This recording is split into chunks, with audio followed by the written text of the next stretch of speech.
in 5, 4, 3, 2. It's the morning commute. It's the morning commute. It's not. It's the evening. Oh, it's the evening one. I'm so fucking stupid. I'm fucking idiot. What's wrong with me? So many things, but that's not what we're here to talk about. We're here to talk about wrestling, baby, today. Evening commute, May 15th, 2024.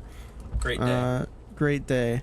Galeer, I have NXT fresh on the mind because I literally just watched it, and I just want to say I would like to start a new segment on Wednesday's episodes called "What Commentary Did We Get from Booker T This Week?" So, number one, I sent you a clip that sent me, bro. It was during the match with Chase U and whoever else. I don't know any other names still. I'm learning. I don't know who was in the match because they cut that one from the Hulu episode. Oh, but this is where we got the best one. So who's Booker T's commentary partner? What's his name?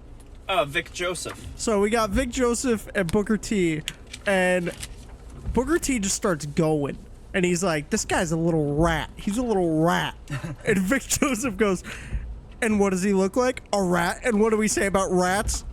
They're rats. And they just keep going. Was he talking about Ridge Holland? Yes. Because he's like doing the whole Chase U thing? Yes. He was talking about Ridge Holland, and he goes, he looks like a rat. He smells like a rat. He is a rat.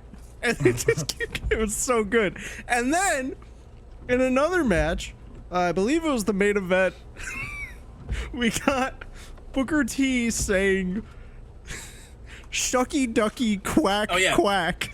Yeah, he says that probably once an episode. Oh my god, dude! But like, it's scary when he does it after like a high spot because he's like, "Shucky ducky quack quack." Again, I just started watching NXT regularly, so I'm hearing these things for the first time, and it's incredible. Yeah, that guy's cracked. I love him so much. I don't know if I like him on commentary, but you know what? He adds something to it. It's really just Vic Joseph doing commentary, and then Booker T's just there, like saying funny stuff. Yeah, he's just going on. They put on a headset. They give him a headset. They're like, "All right, Book, do your thing." Yep. And he goes, "Oh yeah, man." Oh yeah, man. Oh, we didn't. Was there a trick segment? I mean, aside from the whole Lash Legend bit? No, that's it. So we didn't get. Yeah, so we didn't get the "oh yeah, man." No, "oh yeah, man." Anyway, NXT was decent. We had some women's qualifying matches for Battleground for the Women's North American Championship. I thought all those were solid. Shout out to Lola Vice. Dude, which was not one of them. Was that one of them? No, it wasn't. No, it wasn't. But also just shout out. But we just we love Lola Vice in this household, folks. I did like the first one. What Sol Ruka? Sol Ruka, dude, she's killer. Dude, the Soul Snatcher is one of my favorite finishers. Yeah, it was sick. I don't even know like what do you call it? It's like a cutter. Yeah. But she like goes upside down. Yeah, she's crazy. I don't even know what the wrestling term for it would be, you know what I mean? Yeah. And then we had Ivy Nile losing hers against who won? Lash Legend. Lash Legend. Yes. We'll get there. I thought that was dude, she beat the fuck out of Ivy Nile. She made Ivy Nile look like a loser. She really did. And you know, it's fine because Ivy Nile's main roster anyways, so it would make sense for her to win. But she got fucking demolished. I've never seen Lash Legend wrestle either, so she's pretty good. She's kind of like a powerhouse, low-key. Yeah. Yeah, it was a lot of enjoyable matches. I like NXT because it's quick, and it's just a good watch. Yeah, dude. I like the segment where Tony D'Angelo and the family, they get fined $20,000. Yeah, and then he just pulls it out of his pocket in a manila envelope, and he's like, "All right, Abraham." Yeah. Here you go. And you know what's funny is, like, I'm watching The Sopranos right now. Yeah. And it like, you can tell they're watching it too. Yeah. Which is kind of great. It's like, all right, here's your homework. Go watch the show. Or watch fucking history documentaries about the fucking mob. So she finds him and he goes, hey, you know what, Ava? You're tough, but you're family. Here you go. And he just hands her the envelope. And then he's like, no funny business. No funny business in today's match, all right? I was like, it was so goofy and funny. I love it. Yeah, dude. And that Heritage Cup match was fucking filthy. Yeah, Heritage Cup. It was... Dude, I didn't know Tony could wrestle. Again, someone I'd never really seen wrestle that much. He's like... And him and Charlie Dempsey... I love like catch-can wrestlers, like just those fucking, like, you know, pure wrestling types. Yeah. Right? He's so fun to watch, and, like, again, William Regal's son, you can see it in him. Yeah. Not just by looks, but like the way he wrestles. So right. It's really cool. He didn't have his buddies with him. They showed up halfway through the match. They looked like they had been fucking storyline, I guess they've been kidnapped for the last week.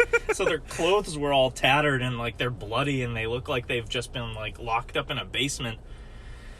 And his buddies come back and, like, fight. And I think they went 4 rounds. And then... Yeah, 4 rounds. Tony D'Angelo wins the Heritage Cup. Yeah. So we have a new Heritage Cup champion. And then we closed out the show with the return of Gallus. I don't know who that is. These people just showed up. You might recognize their names from... you might recognize them from 2K. It's Mark Coffey and Joe Coffey. And then... oh, okay. Wolfgang is the other one. I don't know who's who. I'm going to be real with you. They're all British guys. Okay. Yeah, and then for some reason they beat the shit out of Ivar, who was in normal clothes. Oh, yeah. They beat up everybody that was supposed to contend for the North American Championship. Oh, I wasn't paying attention fully. Because next week they're going to do a triple threat with him, Wesley, and Josh Briggs. Yep. And I didn't realize they beat up all 3 of them. I don't know where this plays into it. Maybe the 3 of them go up against the Gallus, and then Obafemi's just like, wow, you guys all know how to fight. It's going to be a fatal 4-way. Yeah, probably. Also, shout out to the spinal surgeon that did both Ivar and Wesley's spinal surgery. That was a good bit. He was like, yeah, I understand. I've been through the same injury as you, Wes. In fact, the same guy operated on both of our spines. And then he like name dropped them. Yeah. I was like, okay, cool. I don't know, like, Ivar's so weird. He like when he talks. Yeah. I'm not used to him talking. It is wacky to see because, like, I've only ever seen Ivar as a silent Viking that does a moonsault. So yeah. Seeing him in normal clothes and talking in the ring, I was like, whoa. We also had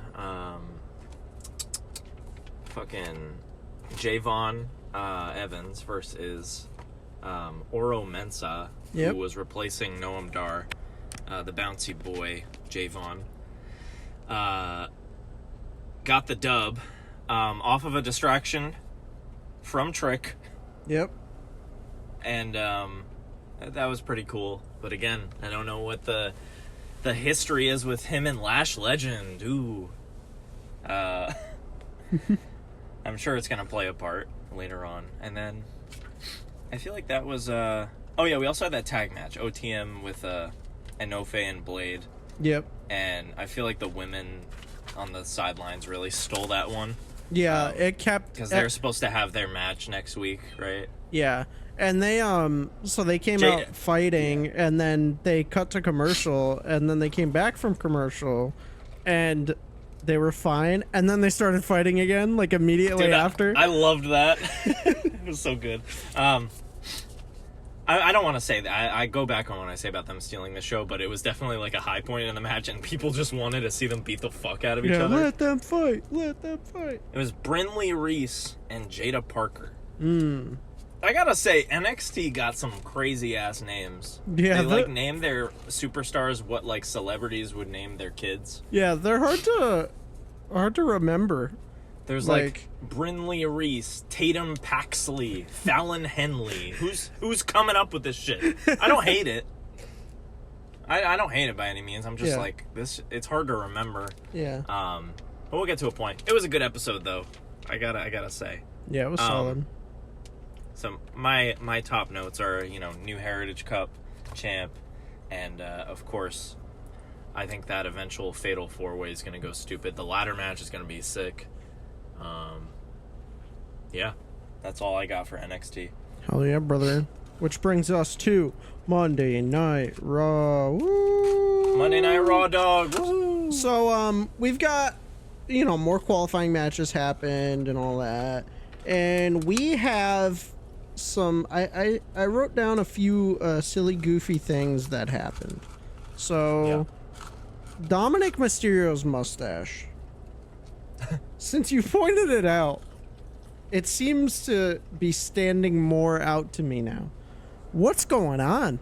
It's so bushy. It's so large.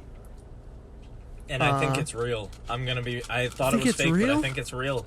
It's crazy, man. It's even more evident now because Carlito fucking shaved his mustache. And I'm just like, what? Do you think Carlito, did it on purpose, or do you think he, fucked up while shaving and he was like, I don't know. I gotta shave this off? I don't know. I have a gripe with Carlito, though. It is something that's pretty goofy. So, when he came out to interfere, right? Yeah. He did a backstabber on the commentary table. What does that do to your opponent? Other than, hurt you? He just hurt himself. Yeah. It's like, what are you doing, sir? I had that same thought. I was like, okay. I mean, the table didn't break, too, so it hurt even more. Yeah, if it broke, okay, but he literally just, actually, winded himself. I think if it broke, it would still not look great for him. Yeah, either way, I guess. I don't know. Yeah, that was a very...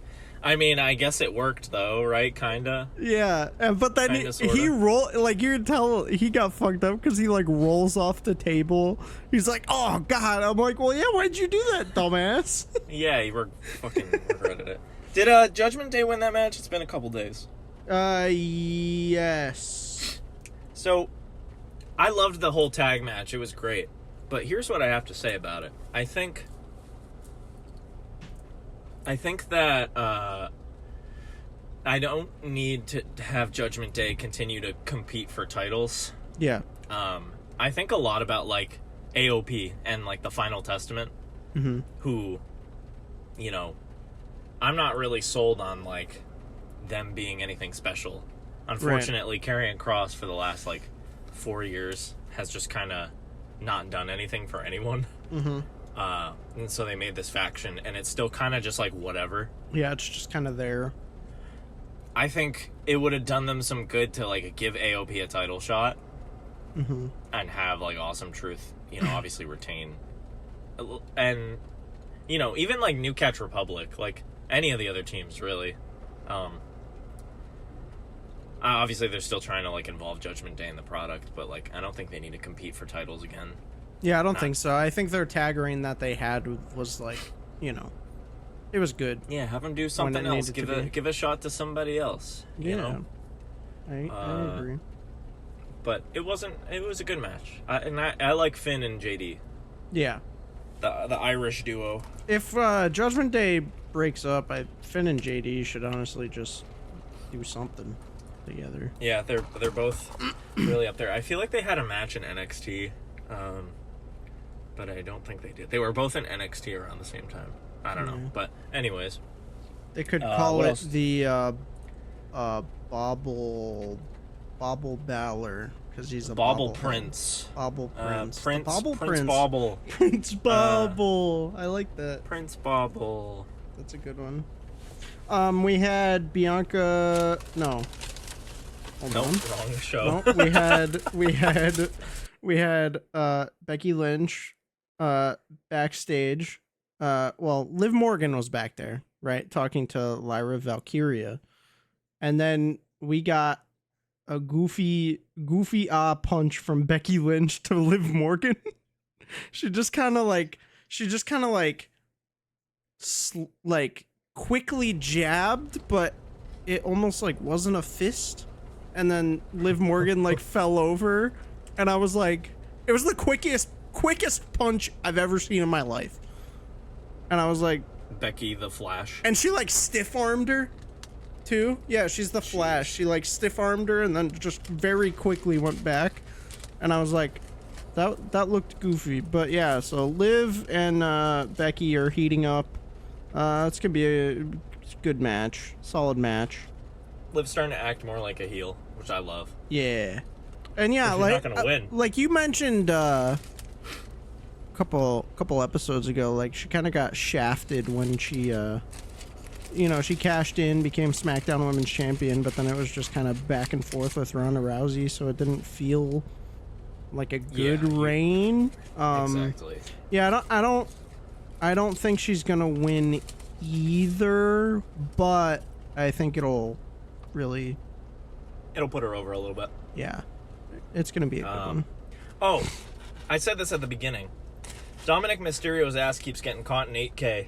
Yup. Liking Liv Morgan's fucking Instagram pictures. Yup. Could you imagine? Well, that, and did you see on Raw a couple weeks ago when Liv came out of the locker room and then he came out of the locker room? And they just had like a stare down. No. Oh. After that one. Oh, same locker room? They're in the background of a shot. Oh! Yes, someone was being interviewed backstage, and then you see Liv come out of her room, and she walks down the hallway, and then you see Dom walk out of the same room, yeah. Okay, but did you see on Raw this week, as they're cutting into a backstage segment, Damien's talking to Dom, and he's like, hey, but for real, are you and Rhea okay? Yeah. So, if they do what I think they're doing here, this is gonna go insane. It's gonna go crazy when Rhea comes back. Yeah. I think Dominic has more game in 2024 than Edge had in like 2006, 2007. It's true. This is crazy. This is nuts. Who's writing this? I don't know, but I love it. I need it. I need to talk to him. Oh, talking about the brackets more. So we do have Jade Cargill and Bianca on the same side of the bracket. So they are going to face on their side probably. So who do you think is going to be... I think Jade is going to be in the finals. I think she'll be in the finals with Io. With Io, you think so? Yeah. Earlier I said I wasn't sure if it was going to be Jade or Bianca, but I think it's going to be Jade. Yeah. And I think Io is going to win. Io's going to win. What do you think? I don't know if they'll give... I don't know if they'll give Jade like an accolade like this super quickly. She already got the tag titles. Hmm. You think she'd do that and have the Queen of the Ring? Yeah, maybe I think not. it's like a good way of like keeping Io Sky kind of at the top since she doesn't have the women's title anymore. Okay. That's my theory. Yeah, and then you give Damage Control something again. Yeah. Because they don't really have anything right now. Yeah, Damage Control's not looking too hot. But yeah. Well, don't say that though, because we don't want Dakota on the podcast. Oh, right. Damage Control is hotter than ever. Yeah. We didn't blow our chances with that already? Don't worry about it. When you were like, or nor! Or nor! Well, now I just did it again, so now it's ruined. Pit, count to 10. Or nor It's a 10 Blurry. count, Patrick. Do you think her favorite show is Bluey? All right, that's enough. Dude, do you remember when Bingo! Candice LeRae wore Bluey gear in Australia? Yes. Incredible. So yeah, that's what I have to say about that. The Gunther Kofi match fucked, dude. That was fire. I think it's just honestly any match Gunther's in just is so Everything good. he touches is gold. It is. And Kofi, this is one of those matches where like you knew Kofi was gonna win, or you knew he was gonna lose, but you wanted him so badly to win. Right. So, yeah, it went really hard. There's also like history there, so between like New Day and Imperium, but it was solid match, and it wasn't too long either. It went like it did what it had to do, and like it was like 10 minutes. It was a very, very good length. I don't know. Gunther's just so much fun to watch, and everything he's in, and I really want him to win King of the Ring. I think he's gonna. I don't think it's gonna be Jay. I don't think so. But that also brings me to Jay versus Gunther. Yeah. Jay beat Ilya, which is kind of crazy. Like, I mean, you kind of like, thought it was gonna happen though. But I thought it was gonna happen just from a fantasy booking perspective. Not even fantasy, because we've seen it before. But like, people know about the Ilya Gunther. Right. But when you put their two Jay and Ilya's like fight styles side by side, you're like, oh, Ilya wins every time. Yeah. But when you put it from like a WWE perspective and how they're, Jay's in the top spot. Jay's on the cover of Monday Night Raw kind of thing. Like, of course he's gonna be Jay is in that position. Jay's very much up there right now, so I get it. I get, like, I don't know. If Jay wins King of the Ring, I don't know how I'll feel about it. I mean, I really want Gunther to win, because I think he, without the Intercontinental Championship, like, I'm not saying he's gonna like fizzle out or anything, because obviously he can't at this point, but I think he needs that accolade there, because like, also, why wouldn't you give it to him? Like, he's very good at what he does, and I think just giving Jay King of the Ring just because he's over right now, like, I don't know. Nah, he doesn't need it. He'd be over without it. Yeah, exactly. I think Gunther would too, but yeah. I don't think Gunther's going anywhere. I think after this, I could see him contend for a world title. Like, I don't think we're far from seeing like him getting a world heavyweight championship. Yeah. He's the only wrestler currently that's winning matches with power bombs and Boston crabs. So right. Let's let that sink in. Yeah. What's going on with Braun Breaker? What do we think? Braun Breaker's mad because he's not in King of the Ring. And Adam brought him into his office and was like, hey, let me talk to you about it. And then he came back this week and he's like, I'm still pissed. I'm not in King of the Ring. So, what do you think? He said it just like that. He did. So, what do you think their plan with Braun Breaker is? We're going for heel Braun Breaker for sure. Yeah. I have no idea. I'm just like, Adam Pearce talked about it to the interviewer backstage, and he was like, yeah, we talked about it. He's all good. And then he shows up and he's like, it's not all good. Yeah. So, I don't really know. Do you have any ideas on it? I genuinely don't know. I don't know. He's like, I got big plans for this kid, but like, what are the plans, man? I want to see them. Yeah, let's see the plans. I'm wondering, like, after King of the Ring, if, I don't know, maybe he goes for like Intercontinental, but you also have that Sammy and Chad Gable feud right now. But they're having my mind. Yeah, but they're having the triple threat. So it's like I don't know. Like maybe you insert Braun Breaker there, but speaking of Chad Gable, Alpha Academy, what do you think about everything right now? And how he literally just fucking slapped Otis in the face. He's abusive. Abusive gaslighter. He's a gaslight gatekeep girl boss. For real. I still think it's funny that he's like, we're a team, and you guys are gonna help us win my Intercontinental Championship. Yeah.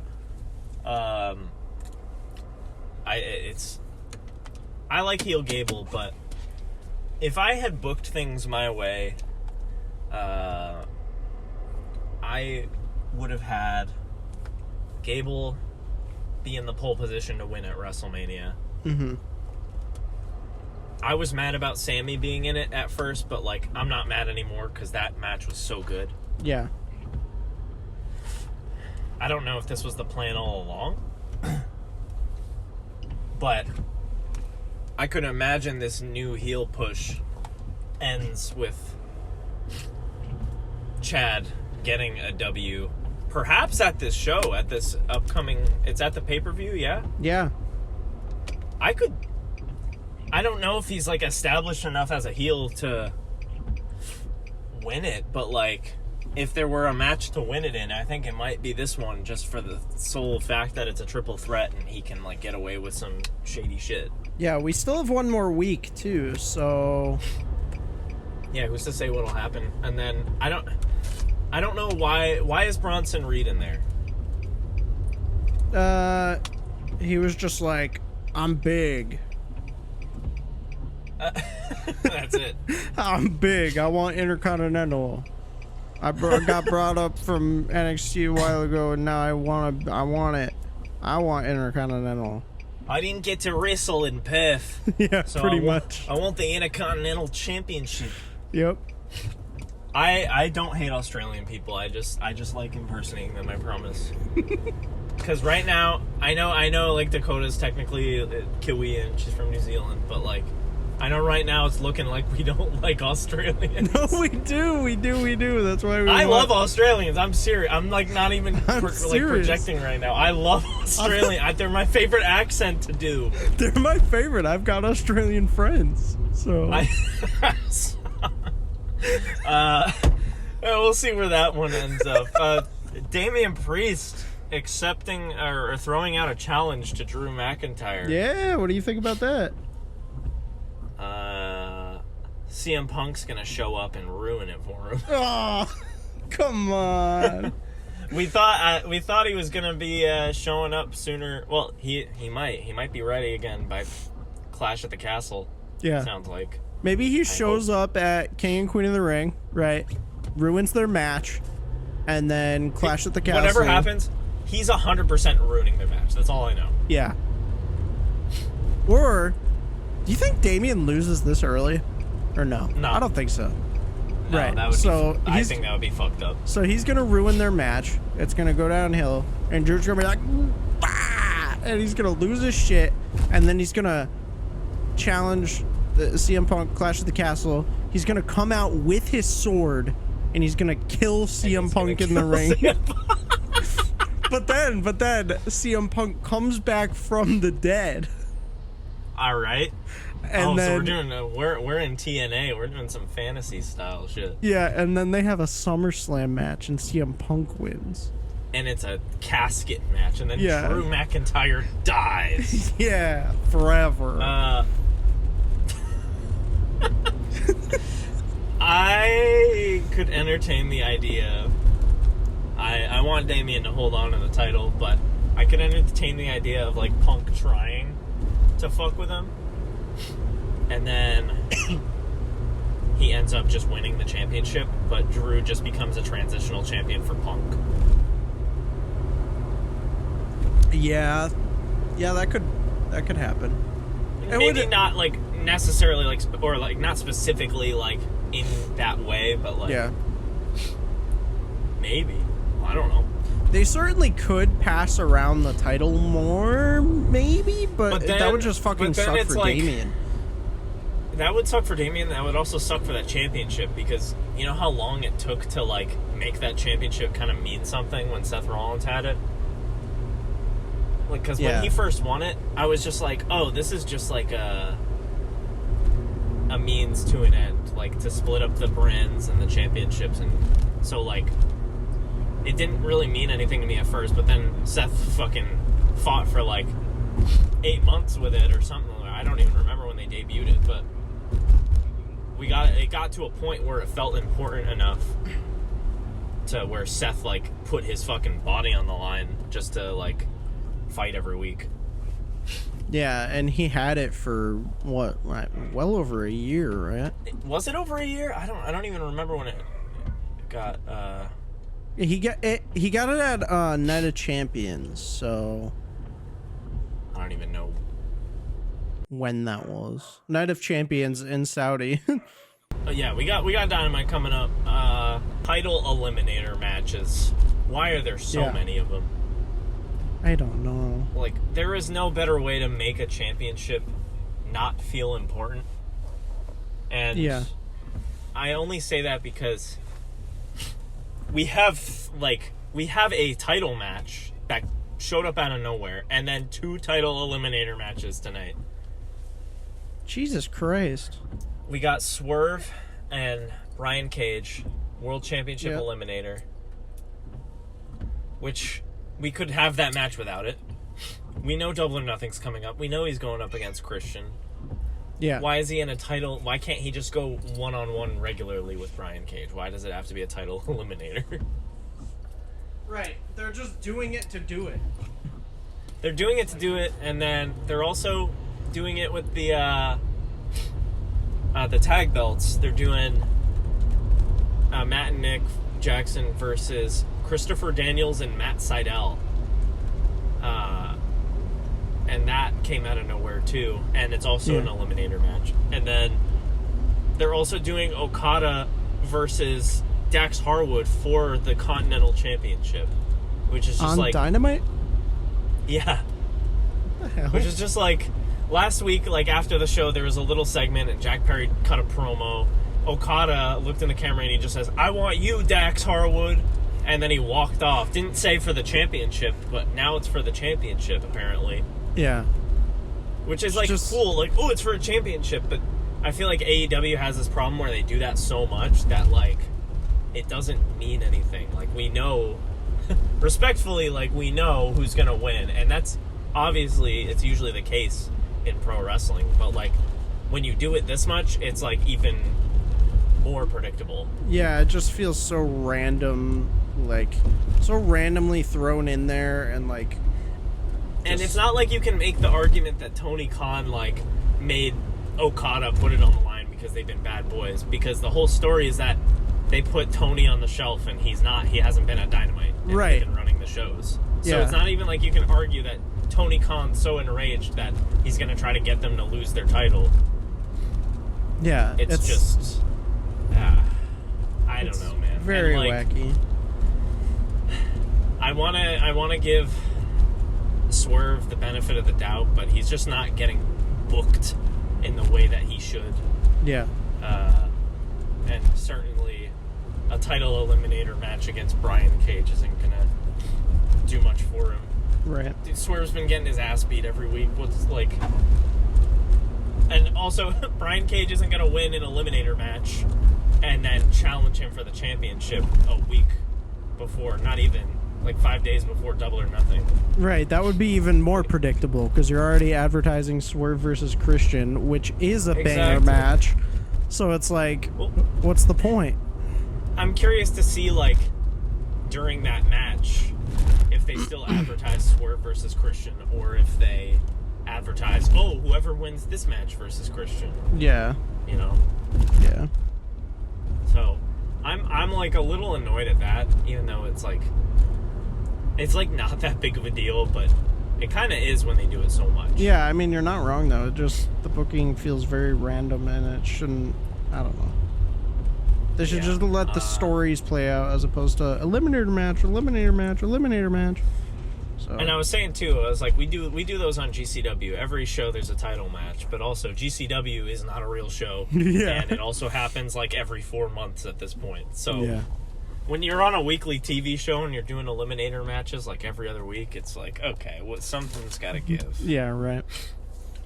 Speaking of GCW and video games, right? You like that? You like that one? You like that transition? I didn't like the tone. Oh, sorry. The ECW Punk Pack is actually finally out this time. It is out. ECW Punk Pack is out. We've got the Dudley Boys, Terry Funk, CM Punk, ECW Paul Heyman, and they didn't advertise it originally, but in the patch they added new weapons. What? Yep, there is a barbed wire bat, light tubes, and a door. No! Yes! I'm hearing this for the first time. This is the first time I'm hearing this. It's true. So there's a barbed wire bat. The light tubes kind of work as a kendo stick, but literally just break immediately upon hit. God. And then instead of a table, you can use a fucking door and lean it up in the corner. That's exciting. People were speculating that maybe there were going to be added attires for CM Punk or something like that. But this is better. Yeah. Light tubes in a 2K game. Who would have thought? Not me. I probably wouldn't. You know what else is pretty hype? What's that?